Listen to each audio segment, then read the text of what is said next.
Hey, where am I at? Wait, there I am. I'm too small. What's going on, man? Let's make this right. There you go. What's happening? What's happening? What's happening? Yeah, right. Yeah. Another Monday evening, man. So, how's everything been on the weekend, man? Everything's cool? Ready? Oh, look, man, another beautiful weekend. Weather's great. Stock's great. All Let's right. get So, you can it. hear me okay? Because I don't know. You sound kind of low, but I don't know. I might have to find you. So it might not be This you. It one's might be the that's phone. better. That's Yeah. better.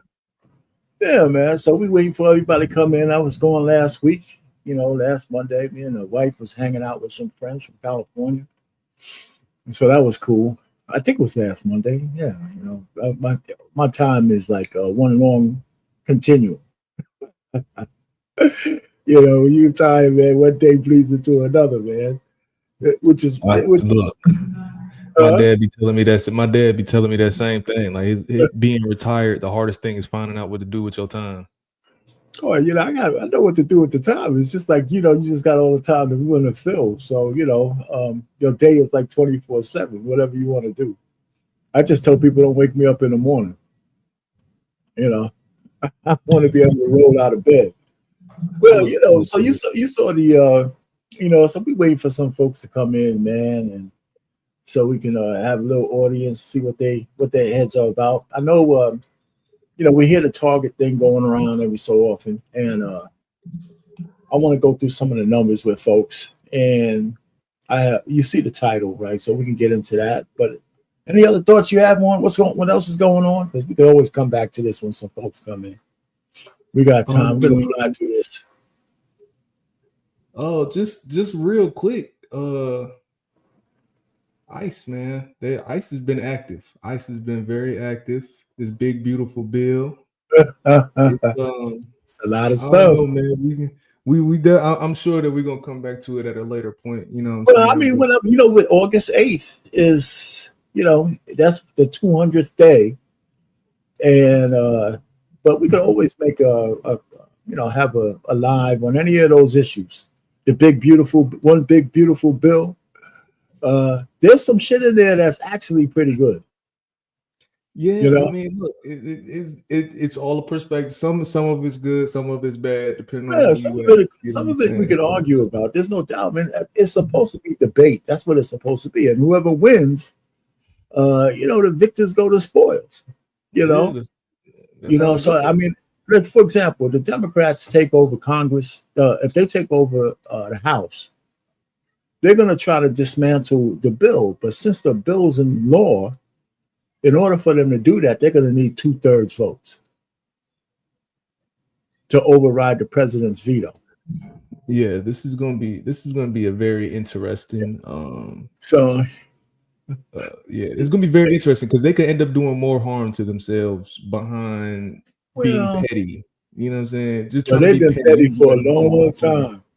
They've been petty ever Oh, since the election.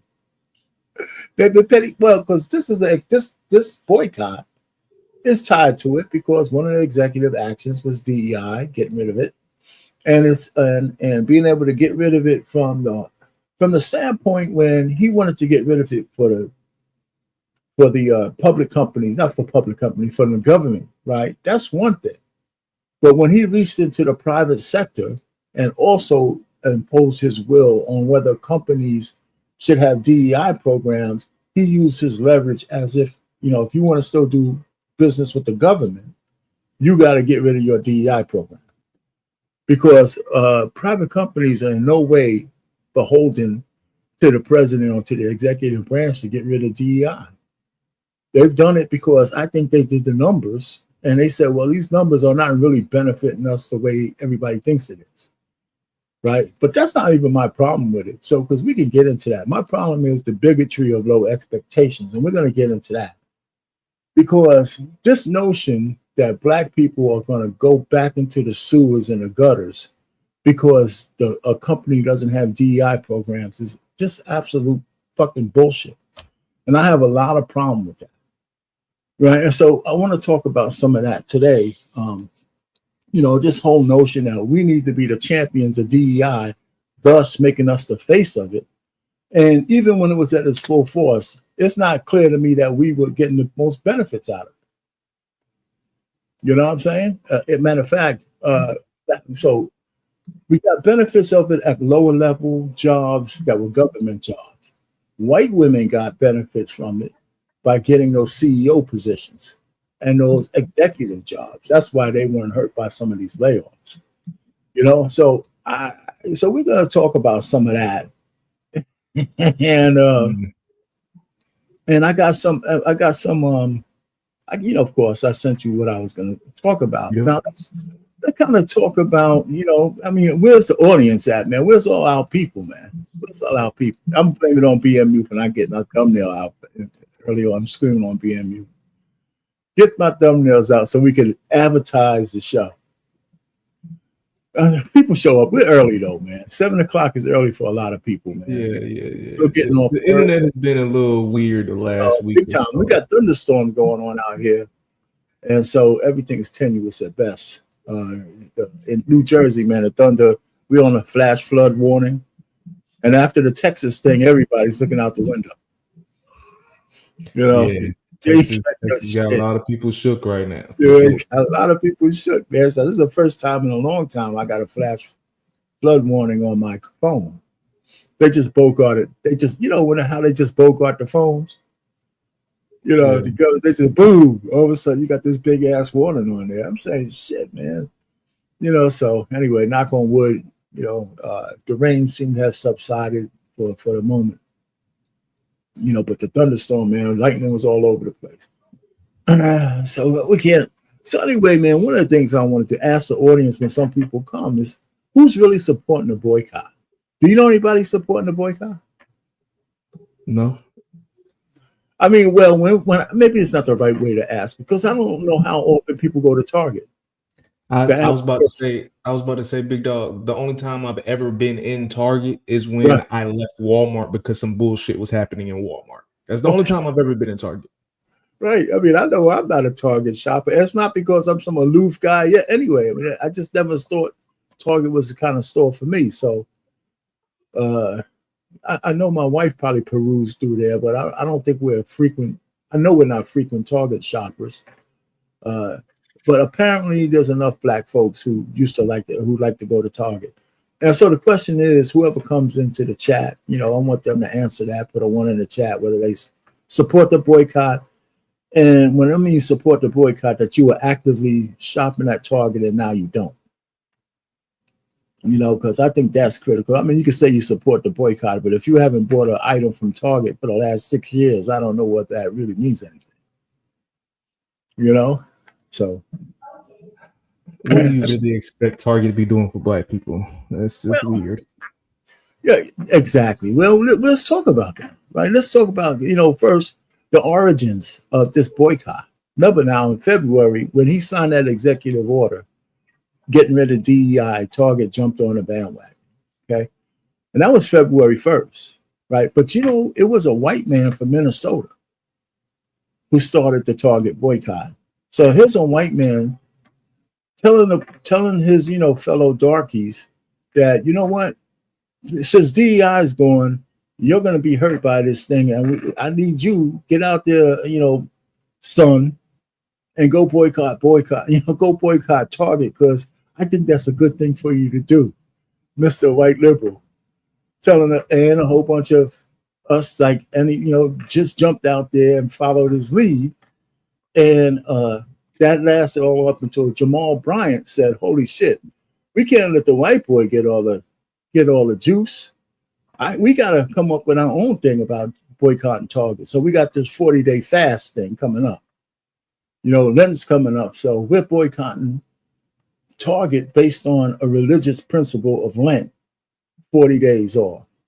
Now that was March 5th. Now I want to put numbers to that, right? Because in February, the boycott started in Minnesota by the white guy. I don't know his name, and I could have looked it up, but I feel better calling him the white guy, right? When he started it, the Target's share price was $137 a share.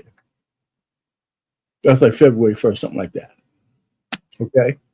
And so when Jamal Bryant and his crew jumped on it in March, And this is a good thing because you could always look at the historical numbers. So on March 5th, when Jamal Bryant said, let's go ahead and do this 40-day thing for Lent, the share price had reduced to $116.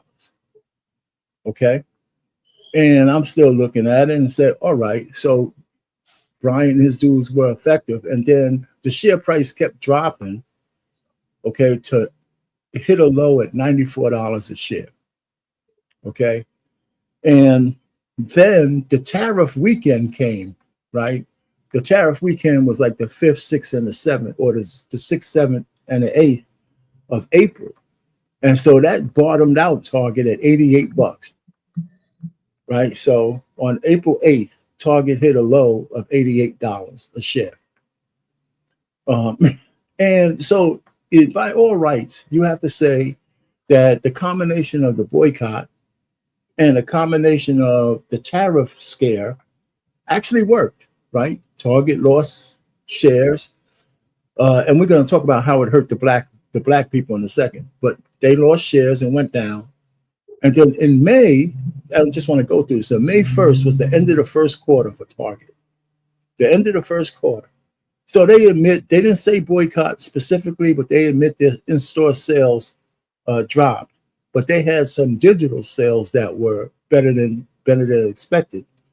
So they made $1.04 billion in income during the first quarter. They were profitable by $1.something billion in the first quarter of this year. So even though the boycott was effective, shareholders got nervous. The thing that Jamal Bryant and the rest of the boycotters didn't realize that there's a saturation point for boycotting. That all the people who are going to boycott are doing it now, and the company has found a new baseline. Right? The company is saying, okay, we know that this amount of people ain't going to shop here no more. However, we still have a base of $1 billion corporation of income and earnings. We could work with that. Okay. So so you see where I'm going with this a little bit? I see where you're going with. I do see where you're going with this. And I see where I fucked up. I see where I fucked up. Okay. Well, okay, so it was because right now, right? So right now, Target is selling at, they ended today at $104.59. So if you were a savvy investor, you would have bought your shares at $88, $90. And that's who gives a shit about the boycott? Fucking share. That's right. The $104 a share. And the company is still profitable. And so here's where I'm going, right? They're going to recover from this boycott no matter whether the blacks come back or not. Because obviously other people are still shopping at their store. And it's going to recover. So here's my I do it, of course, I have a video for this. But here's a conversation between DEI and merit. And this is one of my biggest issues. It is true that Target had a DEI program, okay? But it wasn't just specifically for blacks. But they also have a merit program. They're not putting your product on their shelves unless you meet a certain criteria. I think, period. I don't think they changed their criteria for any black businesses. What they did do was that out of 100 businesses, we only have shelf space for, let's just say 40 for the sake of conversation. Everybody's qualified enough, so I have to find the better of all equals. And maybe they said, okay, we're going to give some deference to a few of these black qualified businesses so we could have more black businesses within Target, provided they're all qualified to the minimum requirements. You know what I'm saying? So when the boycott happened, if your business was at the requirements on the margins, you got hurt more. Now, if you were like, what's the chick's name? Not Jackie Brown, but man, she has the big business that was in there. She retired her husband. Oh, yeah, I know who you're talking about. Yeah. I forgot her name too. Her business was got on the shelves regardless of DEI because it was a great business. It's still a great business. I think she's still in Target. But the point is that there's a balance between how much DEI gave deference to those businesses as opposed to their merit. They had to have the merit first, regardless, right? So when Jamal Bryant and the race grifters took the blacks out of Target, they hurt that foot traffic hurt those black businesses the most, because even though they might have white customers and stuff like that, but some of those products might have been specific for skin tone, for darker people, that kind of shit. And so they hurt those black businesses.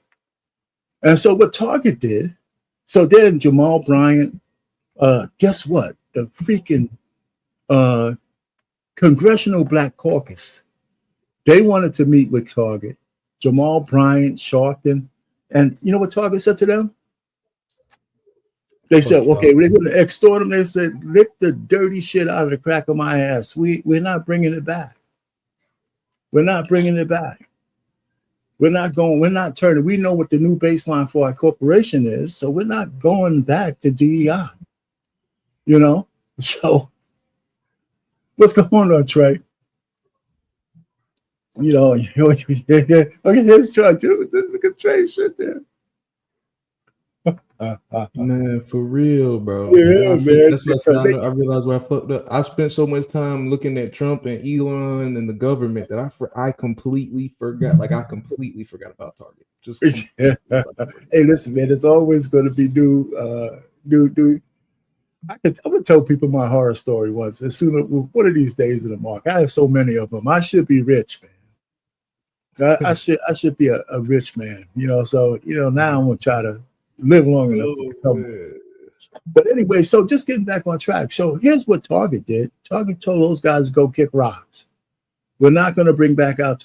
So before we go, one of the things I think Target realized is that their company is whatever bruises they took is recoverable, right? And not just because they lost the old fogey black people. They also know it's recoverable for some new black folks who don't give a shit about this. And I'm going to get into that first, but I wanted to hit this thing, and I'm going to let you, if you have any thoughts on this, I wanted to talk about the bigotry or low expectations. And this is the this is the trick bag that the Democrats have the black people in. They have such low expectations for us that they don't have anything to offer other than you need us because on your own, you're too dog shit stupid to make it. You need Section 8, you need welfare, you need us to have this program, you need us to have that program. And no matter how hard you work, no matter what your goals are, you ain't going to make it unless you grab our hands and we'll pull you in. And we'll do that as long as you vote for us. It ain't never materialized shit that's for us at all, other than to tell us the white man is our enemy. A white man telling you that other white man is your enemy, and he's sitting on the Trojan horse, knocking on your door, say, "Let me in." And that's exactly crazier. What's even crazier, the white man is your op, but I want you to pray to a white man too. Everything, yes. That's right. And the bigger the statue, the better. The bigger the statue, the better. So anyway, I got this video when this guy's talking about, and he doesn't mention it, but it explains the bigotry of low expectations. And I want to display that. I don't know, Trey, you got the link down there if you want to pop up. But so it's a short video. I'm going to play 3 minutes of it, and just tell me what you think, and we'll just go from there. Because I think it's an important thing, and it jumps out at you about what these people think of us and the low expectations they have of us as black people. And the worst part is how many black folks, fall into that trap and believe it and say we can't get anywhere unless they're doing something for us. And that pisses me off. All right, so let's do this shit. Okay, this is it.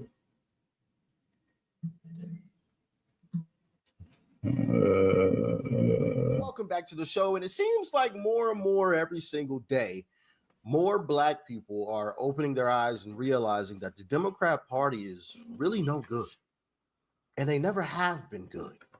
I mean, since the very beginning, they've always been the people that have been against us, even still to this day. Now, they may put on a front and, try to, put lipstick on a pig, right? But more and more people are actually seeing the truth now. And it's a beautiful thing to see. With that being said, well, let's dive in.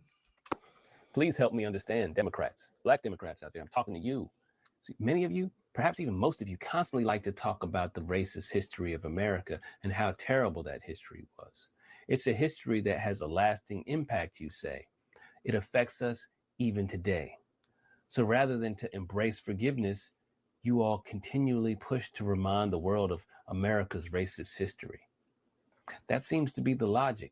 Never let whites off the hook.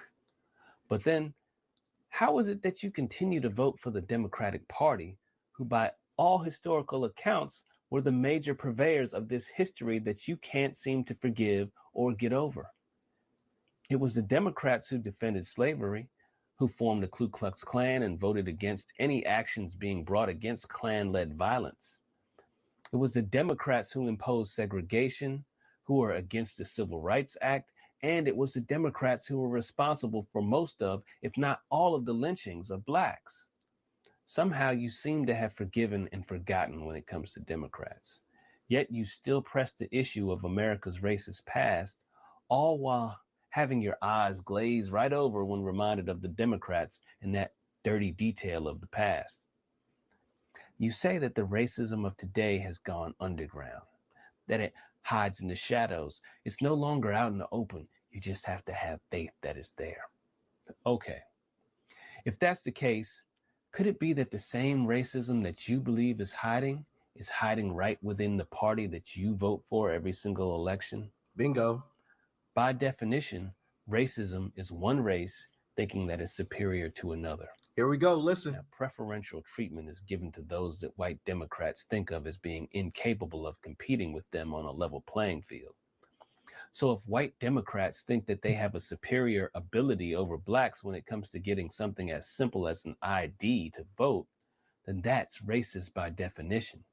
If a white Democrat thinks that blacks need lower standards than whites to get into college or to get a job, then that's racist by definition. If a white Democrat thinks that they have to help you with every little thing that you do or any little misstep that you've had because they hold you to a lower standard and have lower expectations of you, then they do not think of you as being at the same level as they are. That is them thinking that they're superior to you, and that is the very definition of the word racism. So, to my Democrat Black Americans, please consider this. Consider that racist boogeyman that you say is lurking in the darkness, consider that you are the ones in the dark sleeping with that enemy. You've been in bed with this brand of racism for a long time. It's a brand of racism so far underground that it's used your own hypersensitivity towards racism against you. It's used that same hypersensitivity about racism to convince you that everyone else is racist but them, that they are to be trusted, forgiven, defended, and voted for. And meanwhile, those who want to treat you equally or simply by the content of your character instead of your skin color, that those are the racists.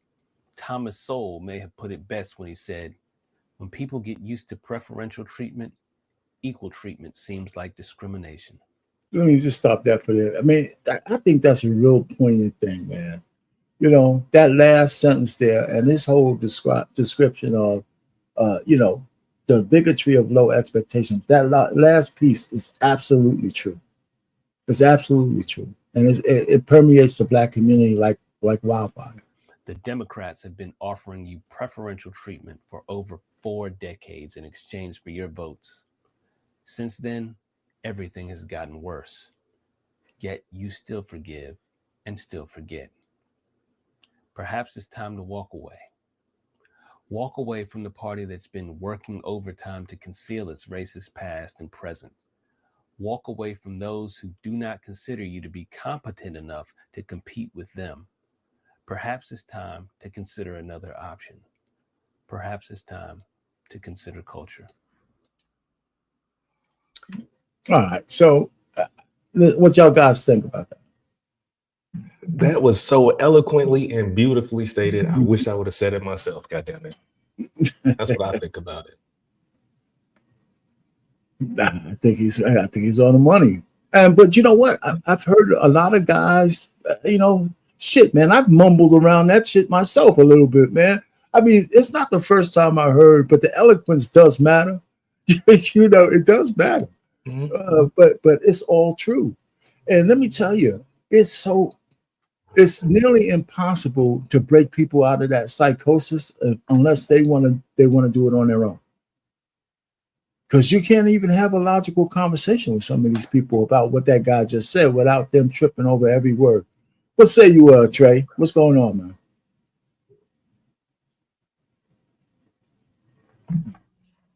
I mean, there you go. There you go. Good. I don't really have much to say about that. I mean, there's nothing really to add to that. He said pretty much what needed to be said, but Black folk have known this. Black folk know that the Democratic Party is not for them. They know this. They know this. They just are choosing not to. Like I said, this last election was not about the actual election. This was about the ability to be able to unalive unborn children and a hatred for Donald. Right. That's what this boiled down to. What it came down to. And so going forward, and I've said this a million times before, next year and the midterms will be extremely important. 2028 November will be extremely important because you're going to have a lot of liberals that are going to be out and marching and crying and whining and complaining about Trump did this and Trump did that, even though things are looking up. Market was up again today. Things are looking up. You know what I mean? And I don't get it. And what I realized is it's because our community, Black people, do not know how to pivot. When things happen, we don't know how to make a pivot. One thing I learned quickly when I was in the military is you better be ready to move. Okay. You stay standing still. Yeah, get off of that mark. Because you stay standing in one space, you're going to get clipped. You better be ready to pivot. When we don't have that in the community, I was ready when Biden got elected. I was prepared. I didn't like it, but I was prepared. I knew exactly what I was going to do. I was ready to pivot. We don't have a pivot. That's why I laughed at this whole Target thing. I remember when the article came. I read the article in March. I remember when it came out. Thank you, Jamal Bryant, by the way. I owe you a huge thank you, Jamal Bryant. Because I remember reading the article and going, what makes you think that a boycott is going to work? It's not going to work. It's not going to work. Not in today's age. It's not going to work. This is not Montgomery, Alabama, and this is not Rosa Parks. It's not going to work. For one, you can't get all Black people on one accord because a lot of us, especially this last election, has proven, especially the Black men, are starting to think about some things. They're starting to think independently. Like, hang on a second, that don't make sense to me. And we're never going to always fully agree with the things that Trump does. It's never going to happen. But I see a lot of Black men who are like, nah, I'm not with that. I'm not with that Democratic nonsense. They pulled the wool over our eyes for far too long. And I've still got female family members today who are hardcore Democrats. And what I realize is because you have a group of people within our own community that do not want rules. They want lawlessness. They want to be able to do whatever it is they do, and they want the government to pay for it. Exactly. That's what we all missing. They want the government to pay for it. And you have another subsect of us who are like, that is utterly ridiculous, and it harms everybody if we do it that way. So he said things well. He was very eloquent, and it's not really much to add to it. Yeah, I tell you. So the truth of the matter is, that's one thing. So Target says to the grifters, hey, listen, we're not going back. And we understand that you're probably at the limit of your effectiveness with this so-called boycott. Matter of fact, you are, right? We're starting to see things come back. And so what we're going to do instead is that we're going to go ahead and not endorse, but sponsor the Essence Festival. Yeah, we're gonna, I will hit the clip on that one. And this lady tries to explain it away. I got two clips, they're really short. But so they had this long-standing thing with Essence Festival. But of course, Essence Festival is a mess because now Africans own the Essence Festival. And I can guarantee you that Africans not They boycott don't give a fuck. they can't stop boycott Target. So here's the lady. Let me I gotta share this. So hold on for a second. Let me share this video real quick. This young chick, and she's trying to explain some things away, but she makes some fundamental errors in her explanation. You don't want to support it, you don't have to support it. But I'm here trying to educate how brand partnerships work, the contract that they were already in, and we can just walk straight past it to continue to hold up our solidarity against Target. So Black people decided to boycott Target.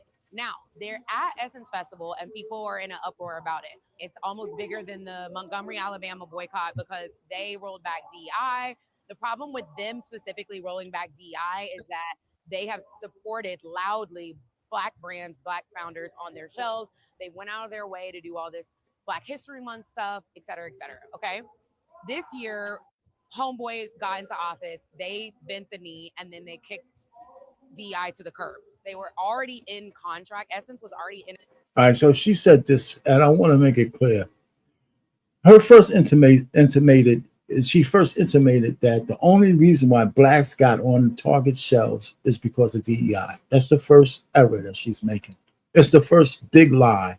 And I don't even think she's lying. I think she just believed what somebody told her. Because she don't look prior to that. Her comparing this to the Montgomery bus boycott is already some bullshit. This ain't that, shorty. Like we this is apples and oranges. This ain't that. Don't absolutely, absolutely. And so she's already on some bullshit, right? And it's lucky for us. This clip is only like a minute and 14 seconds long. A contract with Target. I think it's like a 10-year contract or something like that. They've been a sponsor for years and years and years. They couldn't just end Target like that. Listen, if they thought the boycott had merit, they would end their relationship just like that. The fact that they did. Believe, and see, and the reason I also don't like this is because I believe in most of these contracts, there's a morality clause that's in there that does work on both sides. So Target, if at any point Essence did something that Target didn't like, they can pull their sponsorship. If the CEO of Essence was caught for stealing money or some crazy shit like that, Target could be like, you know what, morality clause, we don't want nothing to do with y'all. They can back out. Essence has the ability to do the same thing. Yeah, of course. Those are down. Traction is a little bit low. They're going to need that brand partnership money from Target to keep the P&L and the cash flow flowing so that we can get more people to Essence. We do know that the Black dollar has power and they've lost $12 billion from our boycott. So go us. They lost $12 billion of market cap, which they're already getting back. All right. So let me just go ahead straight to the second clip and see how effective the fact that everybody's just walking past and all of that shit. So this is the second clip, and I have to share it. I'll share this with you for just bear with me. All right. So this Pink Book Lessons. A Black woman, also a Buy from a Black Business, the newly launched platform where we want to make sure people are supporting and buying from Black businesses. And yes, they're telling you to buy from a Black business. But like I said before, a lot of the people running under these hashtags, gaining support off the struggle of Black Americans are not Black American-owned businesses. So that's definitely something you got to look out for. And while they're promoting this, they're also telling consumers to boycott Target. That's what they've been doing for months now. In fact, Tamika Mallory here came out with the announcement before Essence Fest. She said she would not support the festival this year because Essence was being supported by Target. So Tamika Mallory, Nina Turner, and Jamal Bryant, the false prophet, all came together and said they couldn't attend and affiliate with Essence because of their Target partnership. And they told everybody who was already going to Essence to go ahead and support all the Black businesses at Essence, but don't support Target. And let's just say nobody listened to Tamika and them because Black folks still lined up at Target Target had a DJ. You saw black people inside the Target booth dancing, grabbing all the free Target merchandise, and was walking out like they had the best time ever. Black people supporting Target at Essence Festival.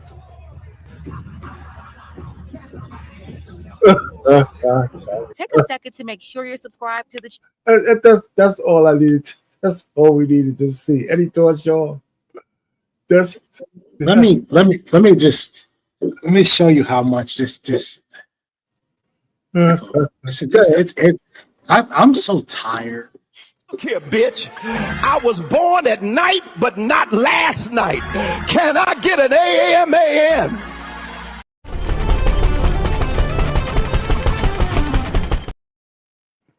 That's funny. Go ahead. Does anybody else feel that being black is exhausting? Say that again. Does anybody else feel like being black is exhausting? Like it's always some shit. Like it's just always some like because I want to know. Obviously, I think Target finished at about $104 today. Yeah. So I wanted to know how did this work? When was the last time Target was at $104? Last time the Target was at $104 was April 2nd of this year. So you do the math. This thing lasted about 3 months. About 90 days. They have already recouped. They've already recouped. They've already recouped the losses from April 2nd when they were. That's the last time they were at $104.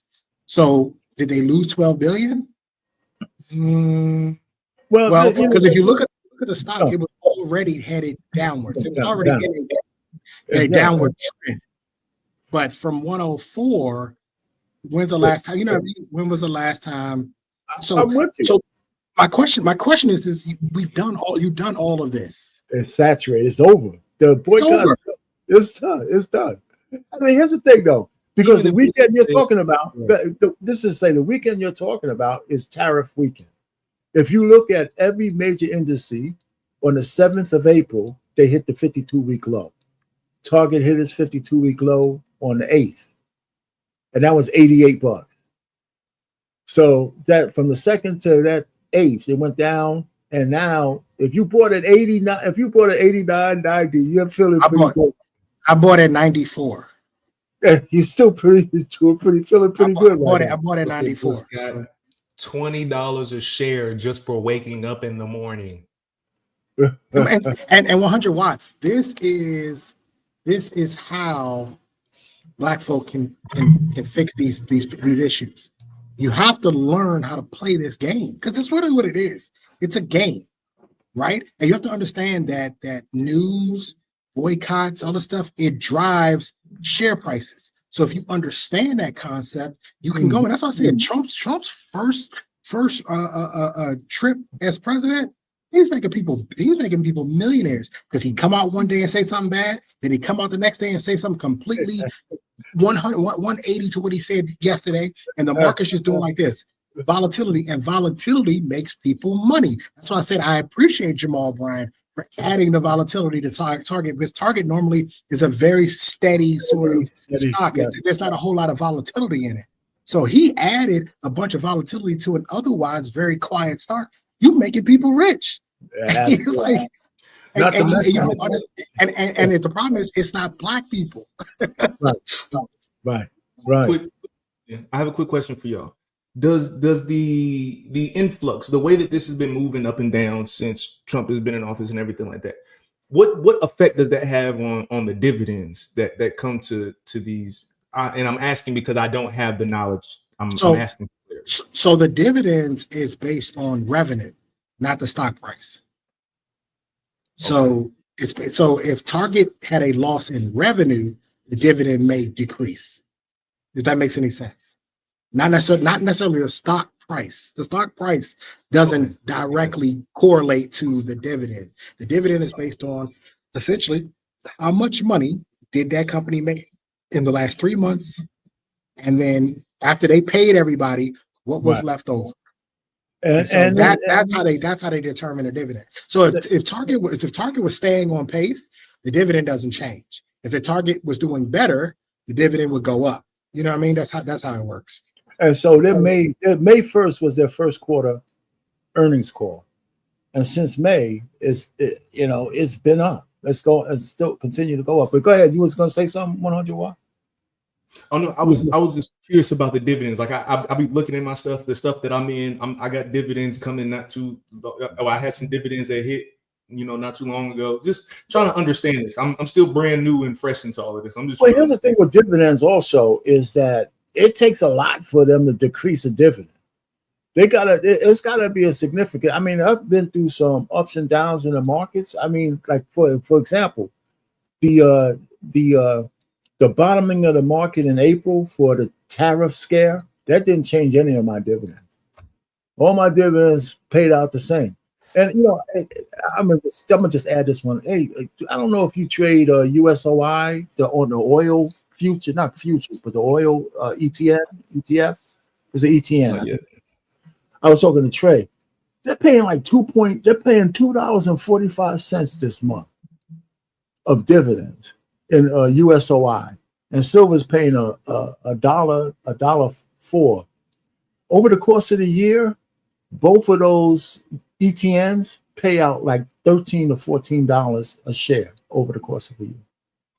They've been doing that shit consistently for the last few years. So I would check that out. 100 watts. I'm going to give you a list you can check out. It's called the Dividend Aristocrats list. Okay, this is a list of companies that either have maintained their dividend or increased their dividend over the last 25 years. Target is on that list, by the way. Just want to throw that out there. Right? Target is on that list. So you can look that up. That's a little free game for a lot of y'all. It's just called the dividend. Did you put that in the back chat, or you emailed it to him?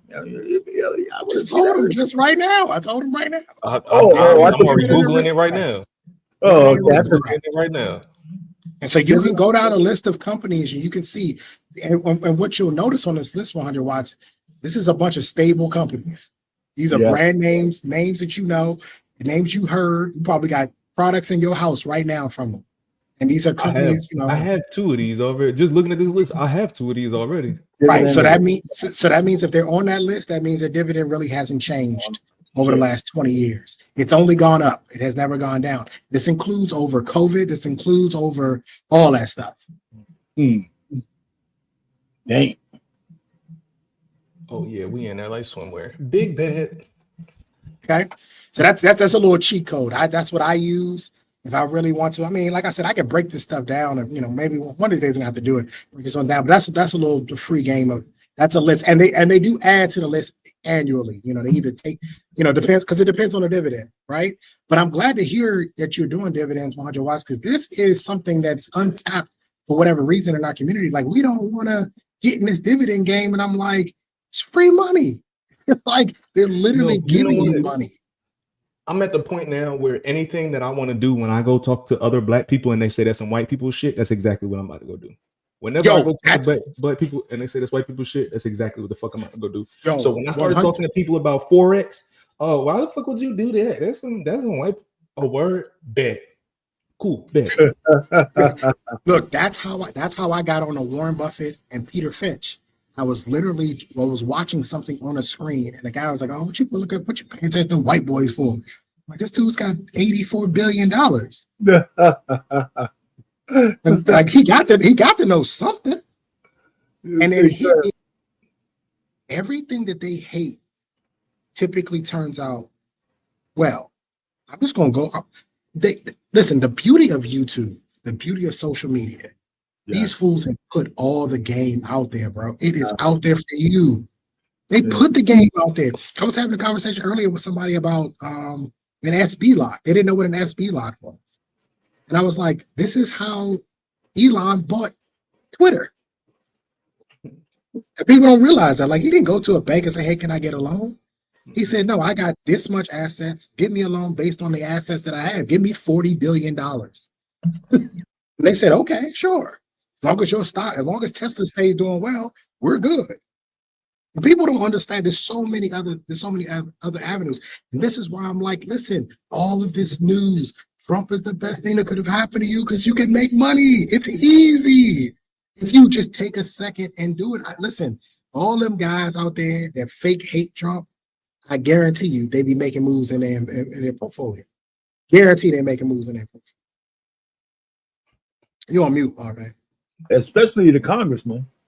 They all making money. They love Trump in secret. They go ahead. Oh, now you're on mute. Did you see they did a chart? Did you see a chart? They did a chart of Nancy Pelosi versus the market. Yeah, bro, she's like 200% higher than everybody. Like it's here for you guys, and it's like I get it. Like, you know, he does some wacky shit and he says some crazy stuff at times. I get it. Yes. But is there an opportunity for you to get to come out better by 2028 than you went into 2024? Yes. Yes, you can absolutely be in a better position come 2028 than you were going into 2024. And I cannot definitively with confidence say that if we got a Democratic president that would be the same outcome. I can't say it definitively. But I knew the moment he got we were on stream that night, weren't we, RP? Yeah. And I was smiling from ear to ear because I already knew what time it was. I was like, this is gonna be beautiful. And so far, hey man, listen, this has been the most dynamic presidency that I can remember in this short period of time. There's so much shit. Everything's energized. The whole freaking world's energized. You know, and you could put whatever definition you want to put around energized, but the whole world's energized because of what he's doing. You know, and that includes Africa. He is the Jerry Jones presidents. I would agree with that. Absolutely. Absolutely. Because the Cowboys were a whole lot of money and they really trash, but we talking about it every day. Every day we talking about it. God, I hate Skip Bayless. I'm like, yo, Skip Bayless will talk about the Cowboys every day. Every day. Yeah, he's crazy, man. But I get it. I get it. And so to me, you wanted to boycott because there was something else Jamal Adams, he wants to boycott something else. I saw it. And the first thing I did is when I saw it, what was it? What company was it? I went immediately went to NASDAQ. It's not Walmart? No, it wasn't Walmart. I can't remember, but they were talking about, we need to boycott this company next because of their DEI. They were also pulling back on their DEI stuff. I have to look it up. But it was another company outside of Target. You know, I mean, if the company is solid, man, they'll take a little hit and then they'll just recover. Because essentially, here's the thing, and you know, with all of this so-called buying power that we have, and all the black grifters that's out there, and all the million and billionaires that we have on the black side, how come we don't have like a black Target? How come we don't have the infrastructure or the lobbying power to get our shit into legislation? Right? Individually, we have some real rich black people, but collectively, we ain't shit. I mean, you know, when I say we ain't shit, we haven't taken advantage of the opportunity to leverage all of that so-called $1 trillion buying power we have. Right? Well, that's because we spend $1 trillion with on other stuff. Yeah, on other people. We don't spend it and put it into our own educations and HBCUs. We don't do it that way. Like, for instance, I remember when my ex, because she went to HBCU. And I remember I was looking up colleges and their endowments. Okay. And I don't know, for whatever reason, I asked, I was like, do you ever send your school money? Like, do you, as an alumni? She was like, no. And so I started to dig deeper into this. Black people graduate from HBCUs and don't send us to school no money. Well, it's the same thing. Reason why black people don't tip. It's the same shit, man. It's all the same shit, man. You know what I'm saying? It's a psychosis, man. We don't tip. See, that should be costing me money, fam. That should be costing me money, fam. Because it is something like maybe it is because I do work in the food industry. I just cannot go out and not tip because I know other niggas is not tipping. Like I'm at work all day watching y'all be a problem for my servers and not leave a tip. Like you are purposely giving my server a hard time for you to give, like to even be as petty as literally put a penny on the tip line. Like some of you niggas is just disrespectful. Yeah, you know, listen. Yeah, I listen. I think tipping is a sign of class, and I think something that our community is lacking a whole lot within the last decade is class. I think leaving a comfortable tip, whatever that might be, based on your budget, but a comfortable tip is a true sign of a classy gentleman, or especially if you're going back, especially if you're going back to that establishment. Not only that, Arpain, this is also how you build a network. Yeah. I learned, tip the guy at the door, the valet guy, tip him. Yeah. I don't have the greatest, I don't have the best car. He took care of my car though. You know what I mean? He parked it up front with the Porsches and all the other stuff. I was like, all right, fine, I'll take it. Like we don't think like that, but other communities, they know this game. They know this game. I remember the movie Goodfellas. Yes. He comes through the back door and he's literally sliding 20s in everybody. Going in. Yeah. Take this, take that. Like, because he's taking care of people. When you take care of people like that, they'll look out for you. No doubt. And this is a great tip. And Wonder Watch, you know this, because we were in the military. This is a great tip when you travel. When you travel, you take care of the people because they'll look out for you. Yes. It's just true, man. Motherfucker, if you know what that is, then you good, playboy. I tell you, and the thing about the buying power too, because in that video she said that Target lost 12 billion. I think that's the number she said, 12 billion. But you ain't heard of a single Target closing yet. Well, that was in there. That was in their market cap from the stock going down, right? So it's like an unrealized loss, right? I mean, to even be able to stand on. To be able to stand on something like that and reference it to the buying power of Black people for it to have no effect, you're kind of diminishing the point that you're making by saying some bullshit like that. Right. Absolutely want to watch, and you're also misleading them. You're misleading Black people to think that you actually made a dent. When in actuality, when we look at the stats and the data, it's like, nah, they're good. They've already recovered losses from 3 months ago. They're already back to where they were 3 months ago. And they're going to recover without you. And they're going to recover. Say it again. I said, I bet you there are shareholders all over the place that strengthen their position with this bullshit. It didn't do anything but make them stronger in their position. Well, obviously, if the stock is going back up, that just means that investors believe in it. So they started pouring the money back in, right? So when this first popped off, it was working. Investors was like, this is not a good look. Let's get out of this. But over time, I think, like with most things, people look at these things and go, this is stupid. Yeah. Let's put our money back in there. This is stupid. I put it in the chat because I want to talk about Dollar General was the next. They're talking about boycotting Dollar General. That's a rural thing. That more Dollar Generals in like the country's sides, you know what I mean? That's not a city type place, you know what I mean? Dollar Generals. And it's not going to work there either. No. It's not going to work there either. This is a poorly planned boycott. To me, this was all like an emotional reaction. That's how I look at it. It's an emotional reaction, and that stuff never lasts long. It never lasts long.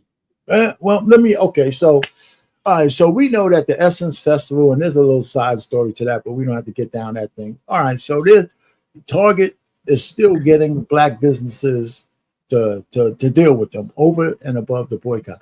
But here's one person that will even make a bigger impact. And hold on, I'm gonna share that with y'all. Hold on, let me share it. Ooh. Even a bigger impact, especially with young people. This crazy mug right here. Everything is free. Chat, everything is free. Oh my God! They're doing a sleepover at Target. He's got a new big deal with Target. Brand new. 13.5 million subscribers. No, or just YouTube alone. Nothing is free. That's for the night. It is. So if I open this, I won't be just not. It's crazy. No, we're gonna pay for. But we working out though. But listen, Put the Kit Kat down, bro, gang. I'm asking you. I haven't ate all day. If I open this, is it stealing? Just let me know. Yes or no. No, it's not.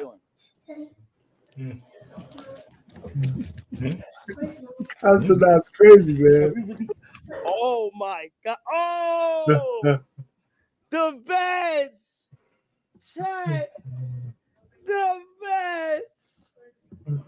Yo, chat. I'm not gonna lie, bro. Tone, chat, AMP, like, chat. We outdid ourselves, bro. Again. Yo, Duke. We done outdid This ourselves. nigga making crazy money, yo. It's crazy. It's crazy. Whatever you about to Swanton bomb on. I love it. I do too, man. I'm proud of him. Pick up our pajamas soon. Oh, it's right here. He's looking for the. I think this is some of his product. Oh my god. Yo! Oh my god! Oh my god! We got hella real estate. Oh my gosh. We got hella real estate. I think it's Tone his company. I think so.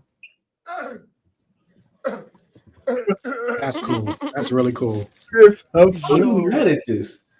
How are you mad at this? Tone made it. Yeah, look at his jersey, our pain. Look at Duke Dennis's jersey. So you got a Tone jersey. Yeah, The body wash.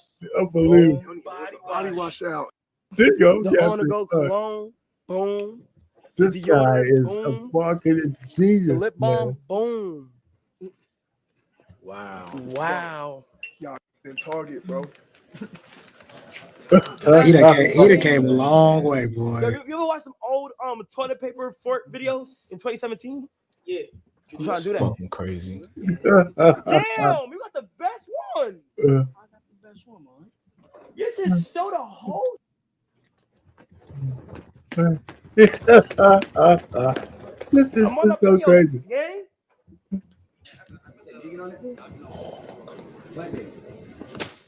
Can you imagine? That cameraman getting a workout. I'll tell you that Like, much. that guy, you look like he's a big one too. What the hell is he doing, man? He is a kid, bro. This is a big old kid with money, bro. I love it. I don't need help. Okay, hey, see me come in.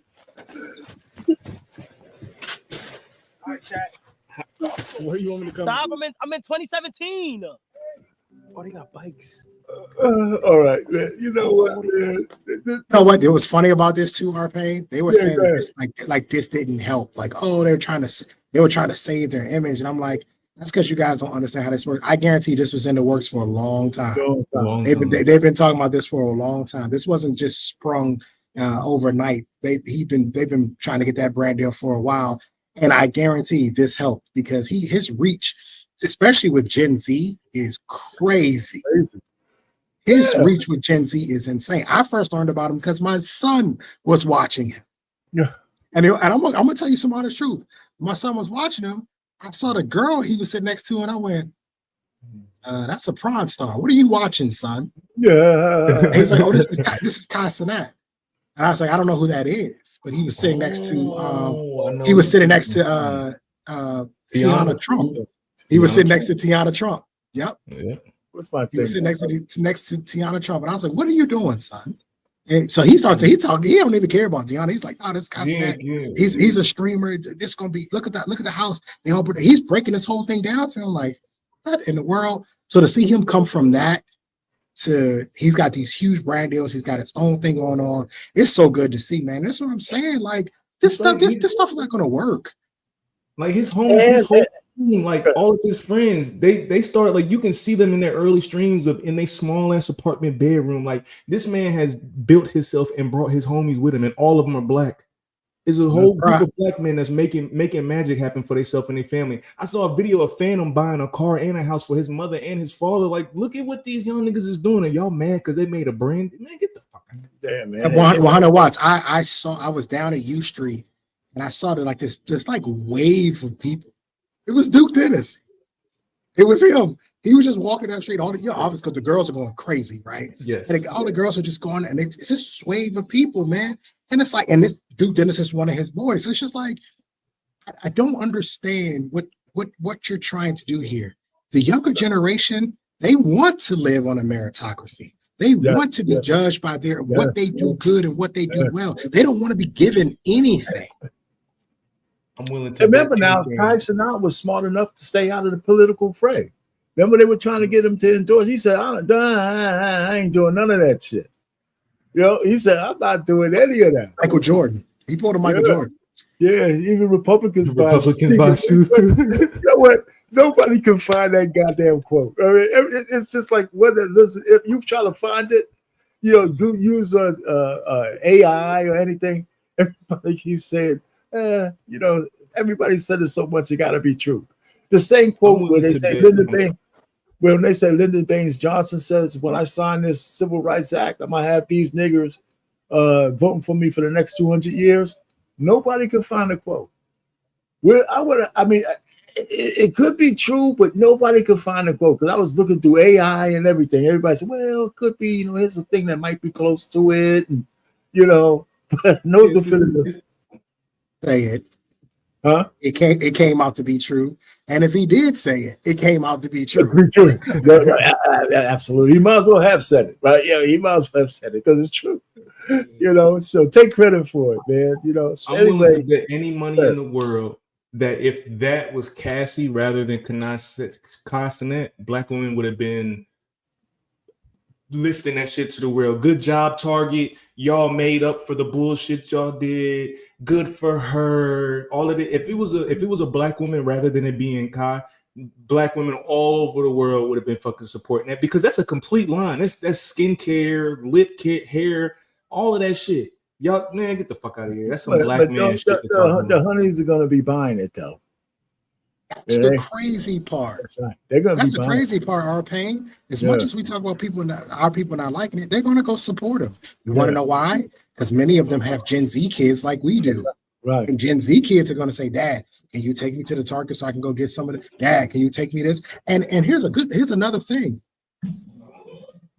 Putting awareness to self-care for the younger generation. There's nothing wrong with that. Right.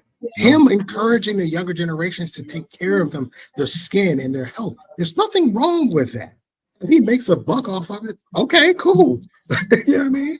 But I don't get what the point is because, like I said, Target promotes Black companies that are in there. I remember there was a lemonade that I wanted to get. I remember the Black girl, she was on Shark Tank. Right. I remember I wanted to go get the lemonade, and it was only in the Target at the time. I think she's sort of spread out now, but at the time it was only in the Target. And it was a little. She was like 9 years old, the cutest little thing, and she had made this special lemonade like flaxseed and some other type of stuff. And I wanted to go get it. It's only in the Target. So we're supposed to turn our backs on Black companies that have worked their behinds off to get in these shelves, to get in the space. Yeah, so it's twofold, right? That's the one thing there, and this whole thing that you know you can't get on the space unless there's some DEI program. That shit infuriates me, right? I mean, because you know if you meet the numbers, and you know they're not going to pick everybody, but when you get picked, you know it's based on the merit and the hard work you put in, not because you're some DEI guy. Go ahead.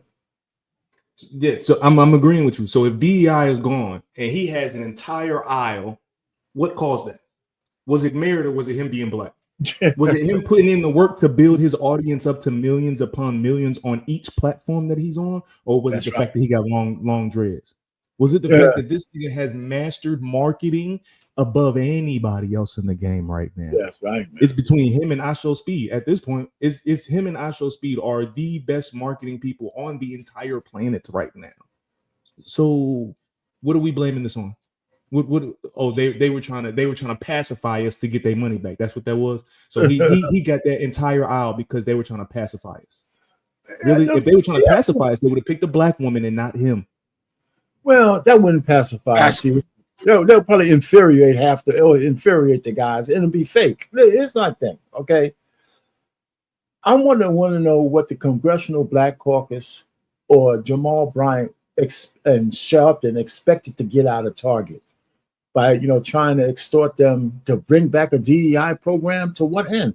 Are they saying that Are they? Do they have numbers saying DEI puts just much more black businesses in your corporation? I don't think they have that data. I'm just thinking if their data is without DEI, half the black businesses you have are gone, right? Is that a product of this stupid boycott, or is that a product of removing DEI, right? Because if they didn't boycott because Target got rid of DEI, the companies that were there wouldn't be hurt right now. I also think that Target is playing the long game. If you appeal to Gen Z and Gen Alpha, who's going to be a customer longer? Right. Right. So Gen Z and Gen Alpha is probably going to be a customer a whole lot longer than Boomers and Gen X and Millennials. So if Kai Cenat has got a handle on them, we're going to go with Kai Cenat and iShowSpeed. And iShowSpeed has worldwide reach because he's into soccer. He's overseas. I just saw a video of him hanging out of a window in some European country, and they were going nuts. They were going nuts in the street for him. And it reminded me, honestly, of a Michael Jackson situation. That's what it was like. It was like a Michael Jackson situation. People were just standing outside to hope to get to see him for like 15 seconds, and then he runs back inside. See, that'd be my thing too. Sometimes it does piss me off when adults like forget shit. Like, fam, you was a kid too. You know what I'm saying? We were going to the store to go buy shit because Stone Cold Steve Austin was wearing this, or The Rock was doing it, or The Undertaker was. We used to follow wrestlers. Now they're following streamers or basketball players. How many times have you heard about kids standing outside of a hotel room waiting for a basketball player to come out so he could sign his fucking t-shirt? You niggas keep acting like the circle don't continue to rotate. It is the same circle, just the different. It's your kids instead of you because they're kids. And you are also influenced by the same shit too. So now grown adults are going to buy Gucci belts and Hermes shoes and all that shit because Quavo wearing it and Offset wearing it. You're doing the same shit. Like it irritates the fuck out of me when adults think they're not still doing kid shit. Like it is mind-boggling. And smart companies like Target realize that this is cyclical. It's just a cycle. They realized it, and they're like, you know what? We're not going to feed into this. I truly believe that Target said, "Well, let's see how good your boycott is." I believe they called their bluff. That's what I think. I think they called their bluff. The crazy part is anything that you look at that black people have boycotted came out okay. What was the kids as a monkey, the monkey shit that was going on back in the day that got boycotted? You remember the t-shirt? It had the black kids. Fuck. It was a whole boycott going on based on like a monkey reference to black kids. It was like a children's clothing line or something like that. I know what you're talking about. Anything that black people have boycotted over the last, I don't know, 40 years, kind of just does okay. Like it makes it out on the other side. Okay. I forgot. Let me ask you this. Is our buying power talk? Is it BS or is it real? Because situations like this, it has me thinking like, maybe we got 1.4 trillion, but it don't have the same kind of weight we think 1.4 trillion has. No, absolutely not. Absolutely not. 1.4 trillion ain't shit, bro. Well, if it's not focused, it ain't. If it's not directed, it's not. But I mean, when you put that up against some, that's like bigger than some gross products in some countries, right? Yeah, like I mean, when you say black people spend 1.4 trillion dollars, like okay, like people need to eat. You got to pay bills. You still have to put gas in your car. Like there are things that are going to be bought, whether I'm buying it at a black grocery store or at Walmart. Like we're going to spend money. So to say that we have a spending power of this amount, okay, cool. Yeah, right. Make some reference to it. Hunting Wisdom came up and say, "Hey, sister, what's going on?" All right, so we got a super chat. Let's go ahead and say, Curtis Moore, what's going on, Curtis? You said time to buy up some Target. What's that? Out of the money calls, OTM calls. Well, what do you think about that, Trey? I hit him in the chat. I said buy them up. I believe he said they'll be at 160. He thinks they'll be at 167 before Christmas comes. I think they're going to be around 150 around Christmas. Your target? By the time Christmas, yeah, around Wow. 150. I think they'll be around 150 come around Christmas. Man. And even if they're not at 150, if they get anywhere near in the 120s, I'm a happy man. So, you know what I mean? Like, well, let's put it this way. So those calls right now are pretty cheap then, right? No, they're probably a little bit more expensive now because Okay. you're on a rise. Okay. A few weeks ago, when it was back in the 90s, it was probably really cheap. Oh man. But that's why he wants out of the money. So he's going to hold them. He buys them today. He'll hold them probably until next year. He's counting on it until next year. So that's how options work. You're buying to hit a target price. You don't have to have it. Okay, so when he says out of the money, yeah, but you're right. If it's out of the money, he has space to grow. Right. Yeah. Okay. All right. Oh, that makes sense. All right, man. You know, it's the business of being. I just had a call from one of my cousins. She's 57. You know, and she just got a new job. You know, she's free now. She's talking about how she could better her retirement. You know, so she wants to open a Roth IRA. Right. So I got more family members now coming to me saying, well, you got to, what do I need to do? Right. Because they're like in the 48, 49, 50 age bracket. And they, besides their pension and Social Security, say, I need to do something. Well, I said, well, you got a Roth IRA? No. Okay. You got a 401k plan at work? Okay, cool. You got a Roth IRA, tax-free money. You got 15 years to grow it. You could probably easily have a grand or two if you invest properly in that in the next 15 years. Yeah, look, it's extremely important for us to know how to invest your money. And I'm gonna use an example. There's a former Miami Dolphins player right now that is suing because the people who manage his money mismanaged about $2.5 million. Mm-hmm. And so it's important for you to know how to invest your money, and not necessarily because you want to make the moves, so you can double check with the people you're paying, what you're hiring, are they making the right moves, and make sure they're not stealing money from you. And like this, this football player, for instance, he's not the only one. We've heard this story a million times of rich athletes being swindled by financial planners and investments and yada yada yada. So you need to know how to do this. This is why I hark and scream at the top of my lungs that, if you are 18, 19 years old and you're just coming into this workforce, you need to be learning dividends, and this needs to be number one, is you need to be building this. You're going to work for the next 30 years anyway. Right. So if you're going to work for the next 30 years, you might as well put yourself in a driver's seat and understand this. And that way you're not solely dependent on your 401k or your Roth IRA because you've been Social Security, or Social Security, which may not even be there for Gen right. Z or Gen Alpha. Might not even be a real thing for them. You know what I mean? So it's one of those things. But we're so focused on DEI stuff. Yeah. You know what I mean? Yeah. We're so focused on. You know what I mean? It's all a distraction from what they really want to do, which is that money. Yeah. Keeping our eyes off that money.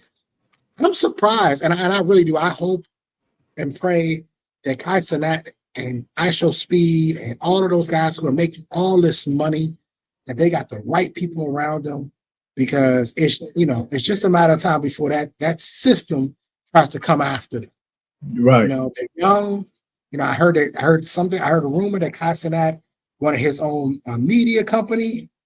We know how that sort of goes. Yeah, we know how that goes. They want to start to build their own media company. Bill Cosby was probably a victim of this. Oh yes, when he wanted to buy CBS, they said, "Wait a minute, hang on now." Yeah, because the reason why they don't, the powers that be, and I'm talking about the uber rich. I'm talking about the Rupert Murdochs of the world, the very rich. The reason why they don't like this is because you get to control the message. That's right. You get to control the narrative. So if Kai Cenat gets his own media company, he now gets to control the narrative. See, even with his streaming, he can only control the narrative to a certain degree because they have rules. Like YouTube, they have rules. Right. But if he gets into a media company, there are no more rules for him.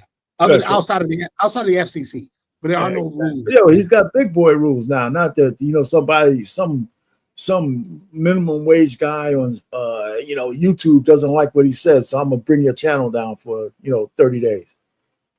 So okay, we got another super chat here by Curtis. It's so hard to get family members to invest. There's absolutely no doubt about that. I tried with my older siblings. They rather waste money, waste their free cash on traveling.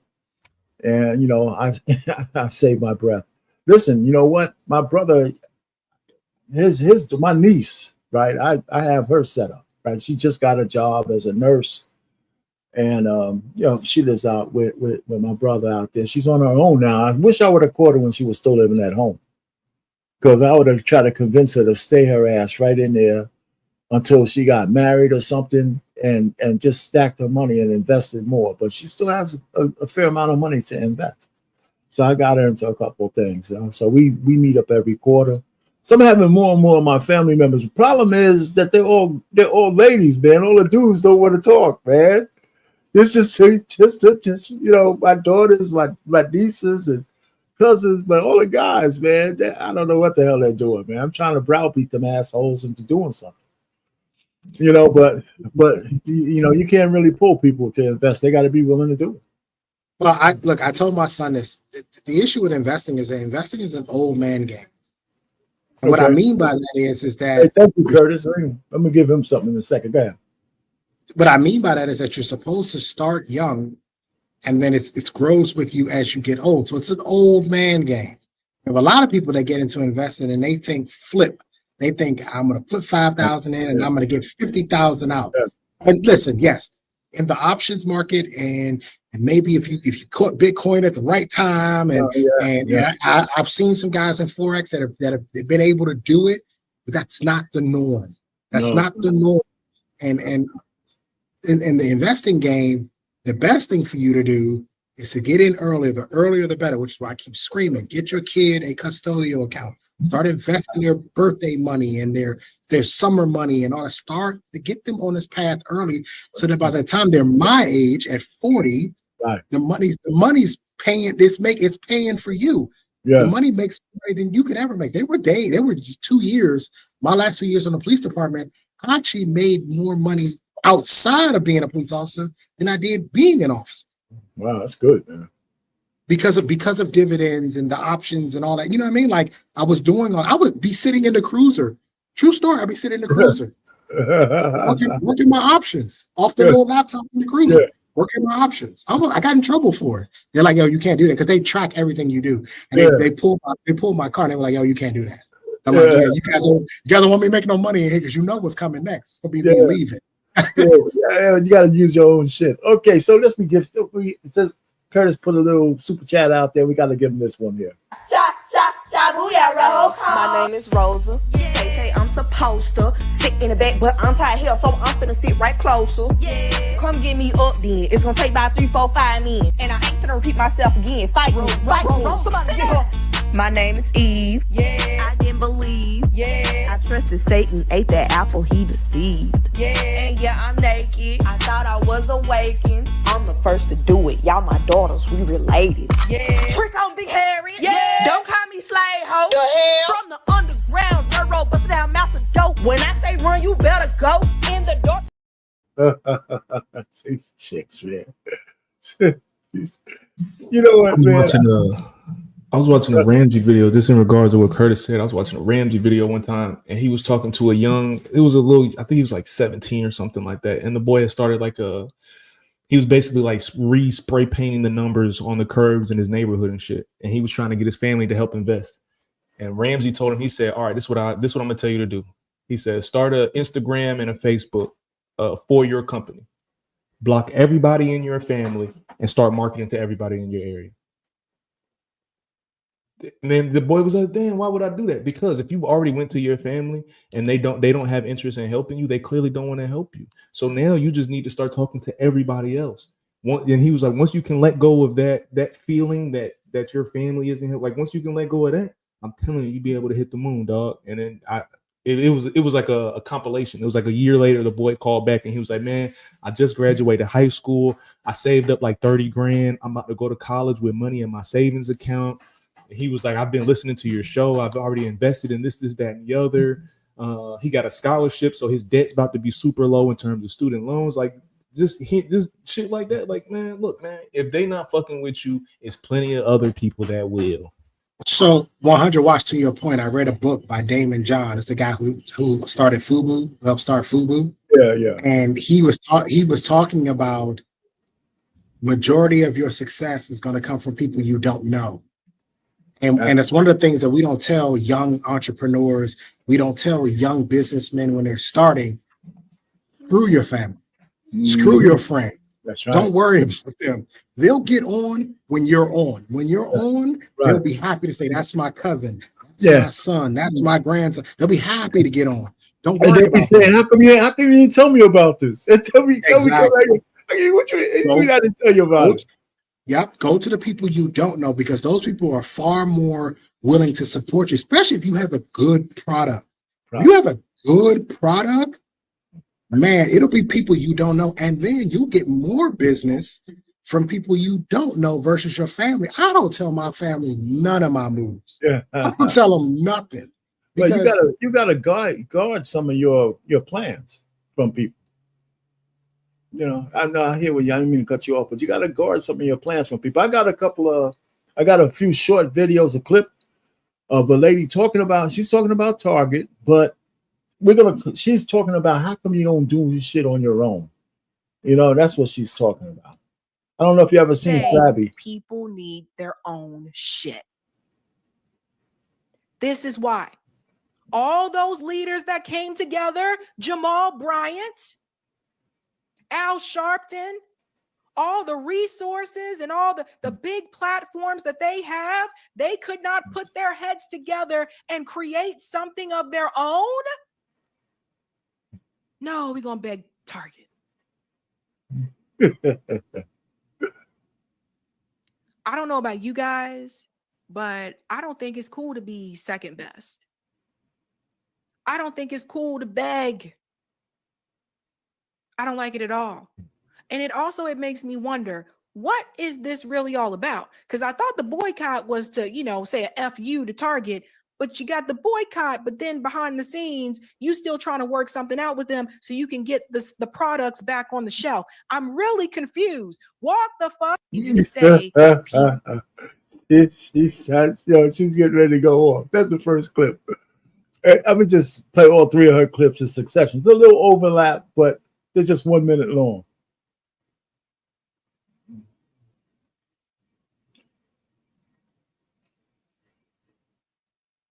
Kai, his background, his earlier background. Check this out. Kai attended Frederick Douglass Academy. That's in Harlem. So like those comments and stuff that he made, it's not like he had not been around like Black Americans. That's in Harlem. Mm-hmm. I know people from Frederick Douglass.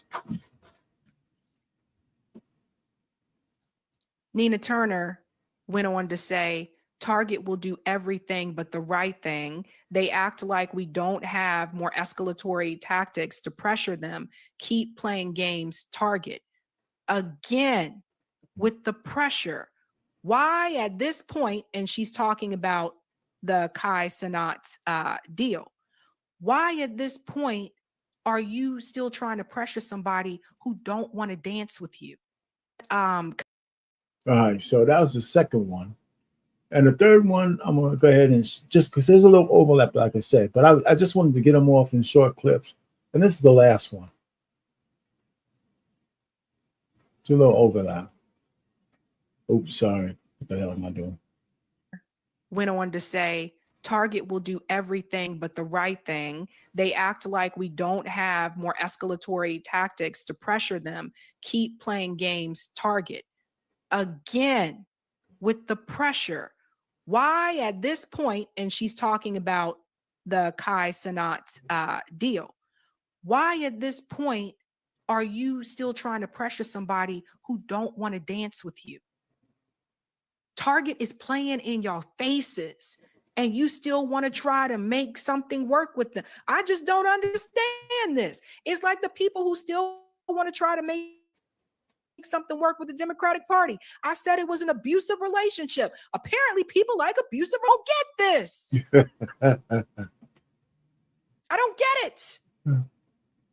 Is there something else going on here that I don't know about? Is there something else going on behind the scenes that I just don't know about? Why are they pushing this so damn hard? Turner went on to. That's like girl Sabby Sabs, man. Yeah, I truly believe that Target really called their bluff. Yeah.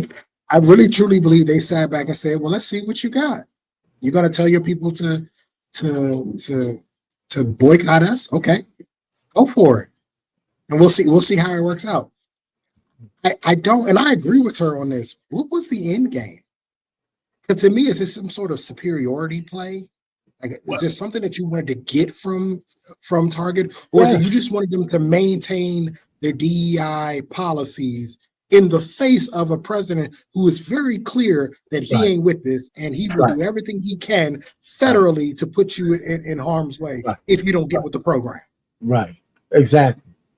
They're trying to extort these guys to do what they say, and now they know what the baseline is. Right? I mean, they know what they know what it is. The boycott is exhausted. Right? Because there's no more new blacks that's going to boycott this thing, right? The people who are going to boycott are doing it, and they're probably becoming wary because now they got to travel a few other miles to get the shit they used to get for cheaper. RP, my question is, did you think that you had more power than the federal government? I would really love to see what the next. I would really love to see what the next move would be. I would have to see, like, please show me, please. You ever hear somebody do a whole bunch of, man, I'll beat your ass. I'll beat your ass. At some point, you gotta stand still and say, then do it, motherfucker. Then do it. Then do it. Then do it. Show me. But think about the same. Well, go ahead. Talk about Dollar General, right? Dollar General is like one of those stores that black people would go to for cheaper items too, right? So you want to take away Target and you want to take away Dollar General. So where you going to tell all these black people to shop? They're going to start shopping at places more expensive because you got the stupid boycott. See that, RP, that's what I'm trying to figure out. What is the goal here? Because it's one thing if you say, listen, we don't want y'all to shop at Target anymore. We want you to go shop here because it's black owned. That I could understand. Okay, fine. That at least makes sense. But you're saying, no, we want you to stop doing this, and we don't want you to listen to Trump. We want you to defy him and defy his administration and defy the government and deal with whatever fines, penalties, whatever he decides to come up with, because he got the Supreme Court and he got Congress and he got the Senate. What was the plan here? It's just crazy, man. So we know now. That's they're about to get rid of 1,400 people in the Department of Education. Supreme Court said it was cool today. That's right. Supreme Court just said it's cool. Oh, that's another one. 100 Watt. Put that on the list. Yeah, it's like what part? Like my thing is what was the plan? I'm talking about, well, we can put more pressure on them. You can't put more pressure on them than the federal government can do right now. You just mentioned something, Trey, that's good too, right? Because I was at dinner with my friends from California, right? And they live in the San Francisco area. And we spent like 2 nights together, right? When I say two dinners, at some great restaurants with him. And I tried my best to stay away from any political conversation at all. And we were doing good. I mean, we were really doing good. I swear. And then the second night, me and my wife, my frat brother and his wife, we hanging out, man. They're a little older. People from California are lost. They're absolutely lost in the phase, the fog, man. So I said, well, they got, what y'all think about the immigration, man? Got somewhere from 15 to 20 million over the last 4 years. There wasn't no million. There wasn't even more than 1 million people came over. So what? I said, what? I looked at him. I said, Did y'all AI this? What did y'all Google that or whatever? What did you? Well, I mean, that was a lie. It's not. And so I started to immediately start to tone down the conversation so we could keep it lighter. A little glass of water. I said, man, that's a smart man. Look, trust me, I know exactly what you're dealing with because my sister lives in LA.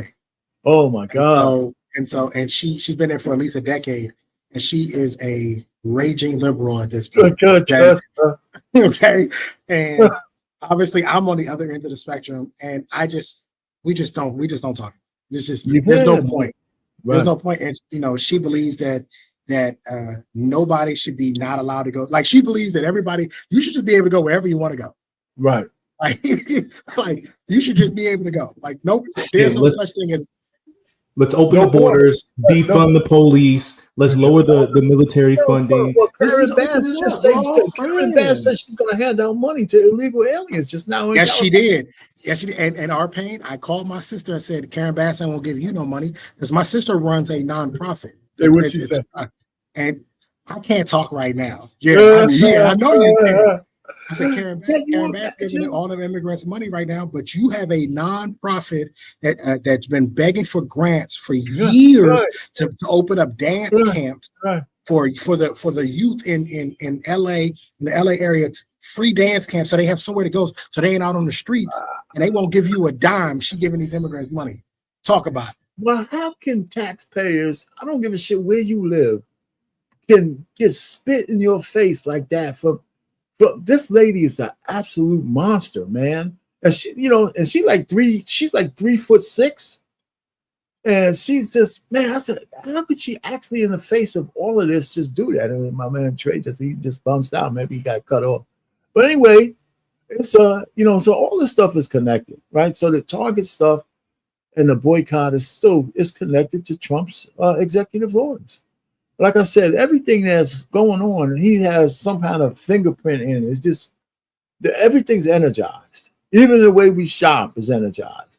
And this whole notion that you can't eat anything because it's so expensive. Well, it depends on what you buy.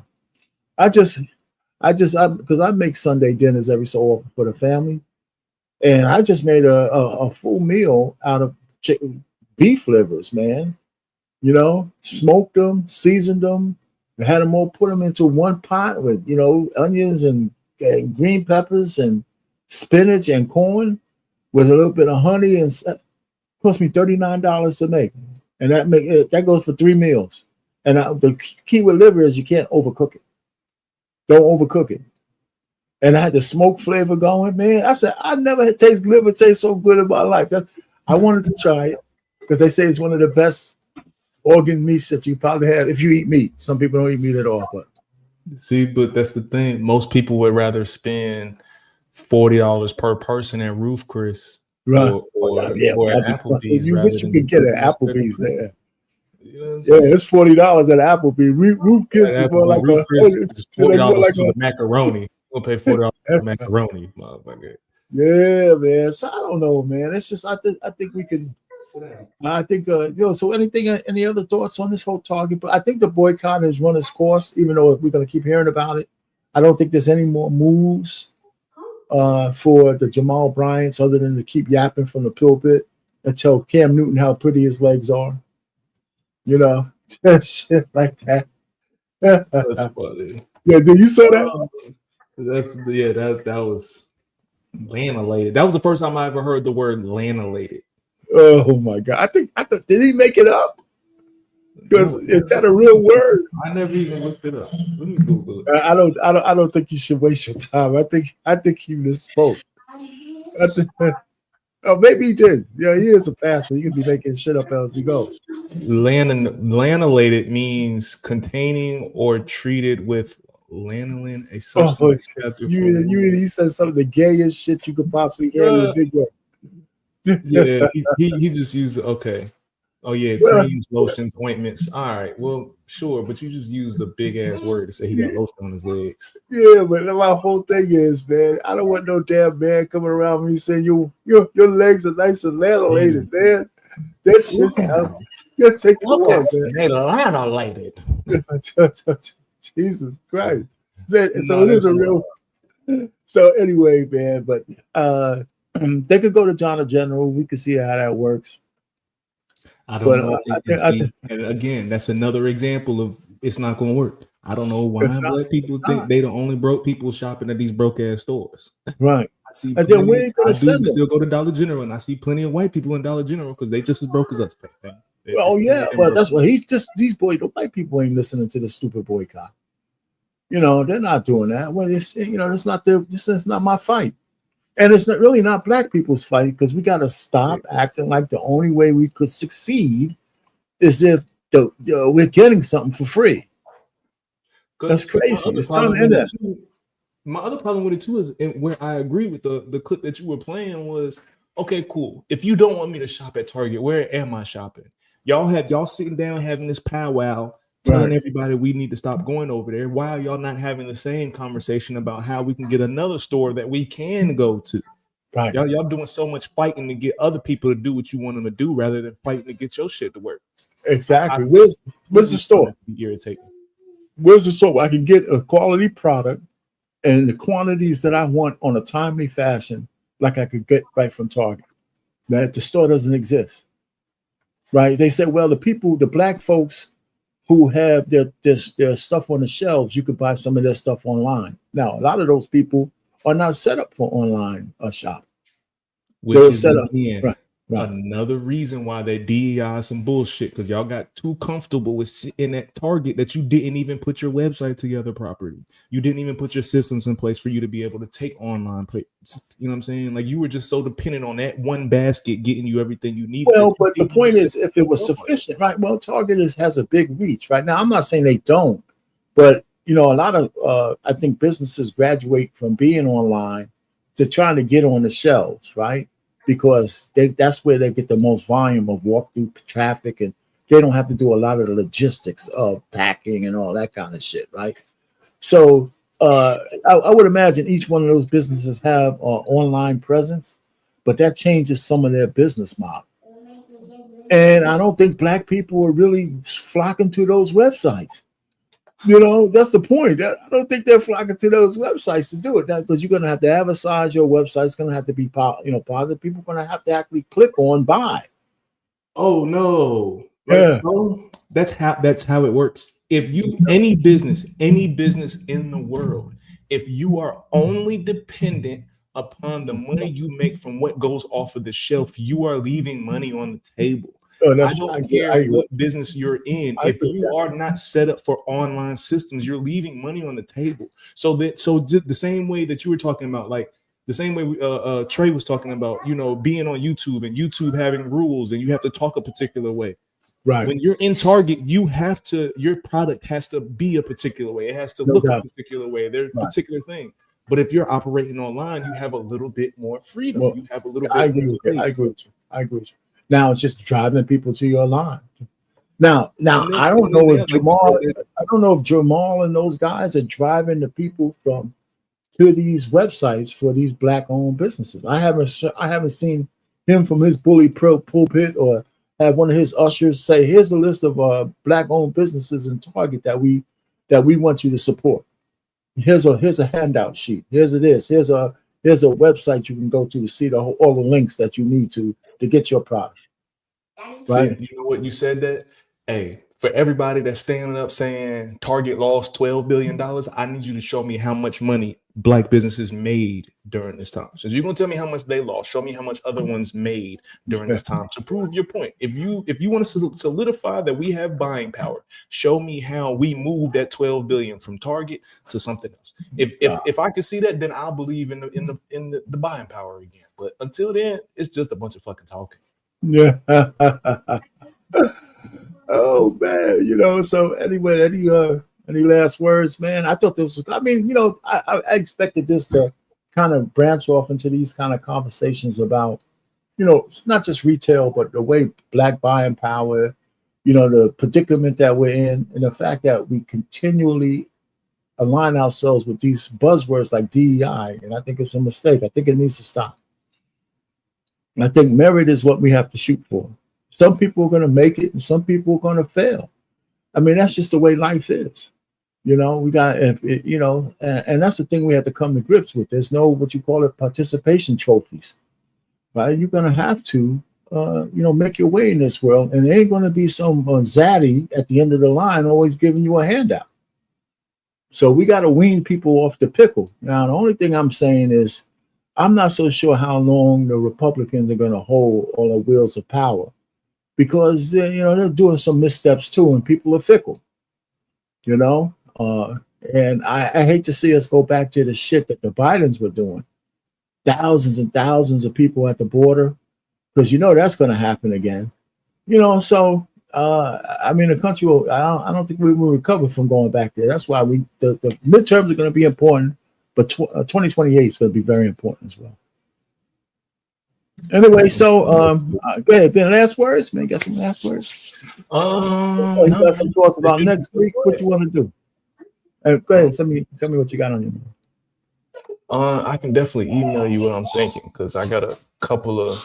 I mean, you know, it's a couple of routes we can go. So I'll send you the list of the couple ideas I got. See which direction you want to go. All right. Well, let's do it, man. We can talk about it. And what I like to do is just try to get it to BMU by Friday. Let's get back to that, but not for you, just you, me too.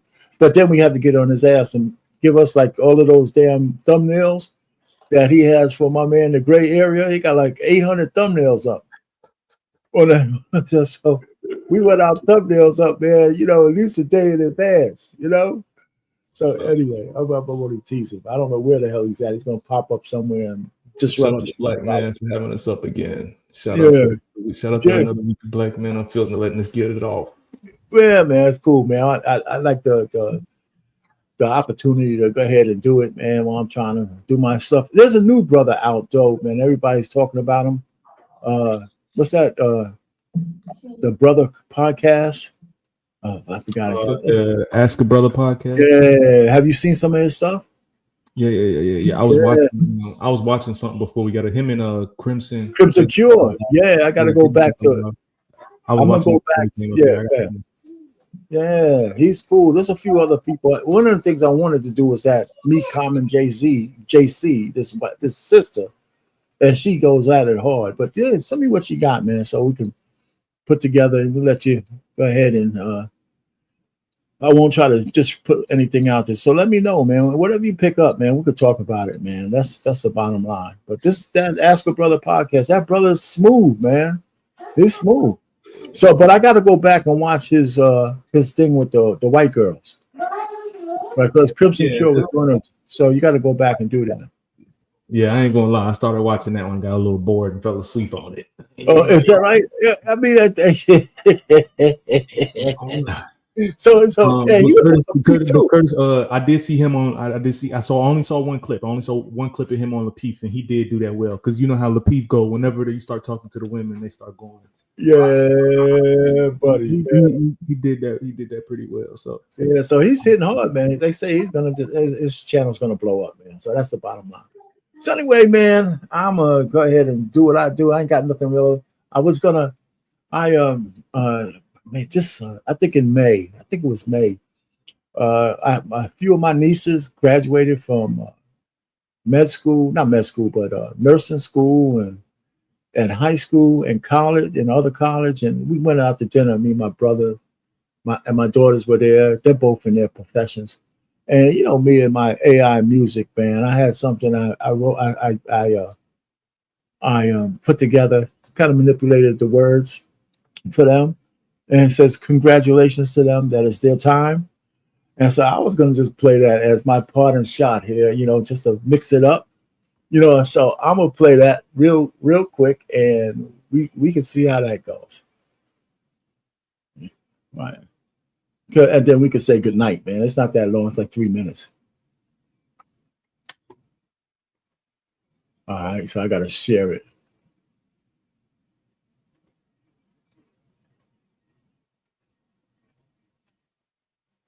My daughters, my nieces, and here it goes.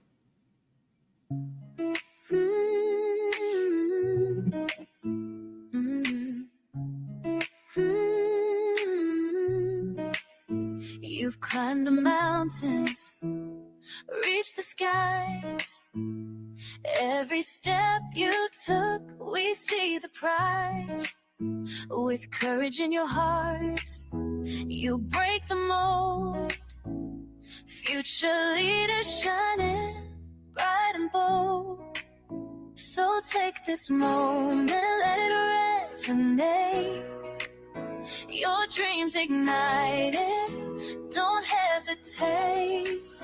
Congratulations, this is your time. In every heartbeat, let passion ride. You're destined for greatness, let it show.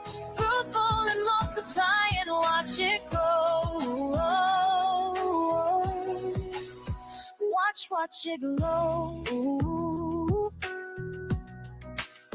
With every challenge faced, you've grown so wise, transforming every setback into a rise. Your voices unite, a powerful call to lead with love and uplift us all. Your seeds of change in fertile ground. Together you'll rise, your strength profound. Congratulations, this is your time. In every heartbeat, let passion rise. You're destined for greatness, let it show. Fruitful and multiplying, watch it go. No longer waiting, hear the cheer. No need to shine, your future's near.